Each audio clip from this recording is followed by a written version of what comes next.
ঢাকা শুধু বাংলাদেশের রাজধানী নয়, বাঙালি সংস্কৃতির এক বিশাল ছবি। পুরনো ঢাকার কিছু বাসিন্দাদের পূর্বপুরুষ ভারতীয়। ১৯৪৭ সালের দেশভাগের সময় তারা ভারত থেকে এসেছিলেন। এর মধ্যে ছিলেন বিহারি মুসলমানও। বর্তমানে অবশ্য এ সংখ্যা কয়েক লাখ। তবে মুসলমান, হিন্দু, খ্রিস্টান এবং বৌদ্ধ মিলে একসঙ্গে শান্তিপূর্ণ সহাবস্থান করছেন তারা।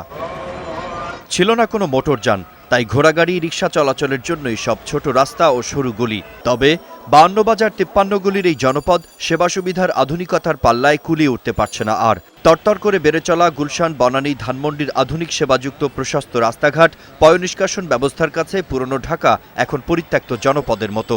যদিও নগর গবেষকরা পুরনো শহরের সাথে নতুন শহরকে তুলনা করতে নারাজ, কেননা এ বৈষম্য পৃথিবীর সব শহরেই আছে। আমার মনে হয় ঢাকার মধ্যে ঢাকা ওইসব দেখে কোনো লাভ নেই, কারণ ঢাকার যে বিষয়টা থাকতে পারত সেটা আমি বলবো ধারাবাহিকভাবে বিনষ্ট করা হয়েছে।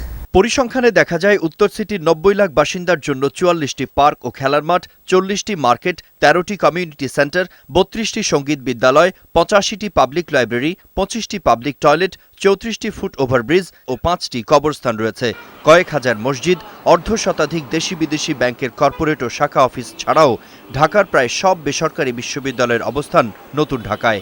রয়েছে শতাধিক নামিদামি স্কুল ও সরকারি বেসরকারি কয়েকশো হাসপাতাল।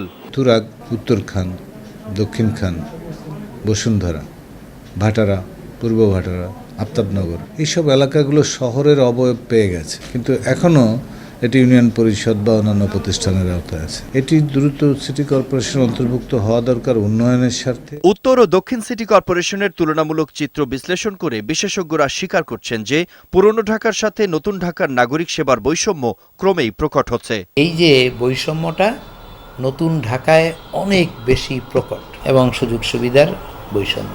তবে মৌলিক সেবা চাহিদার কথা মাথায় রেখে নগর জনপদের সেবার মান ও ঐতিহ্য সংরক্ষণে বিশেষ পরিকল্পনা গ্রহণের পরামর্শ দিয়েছেন তারা। মিঠুন মোস্তাফিজ, বৈশাখী নিউজ, ঢাকা।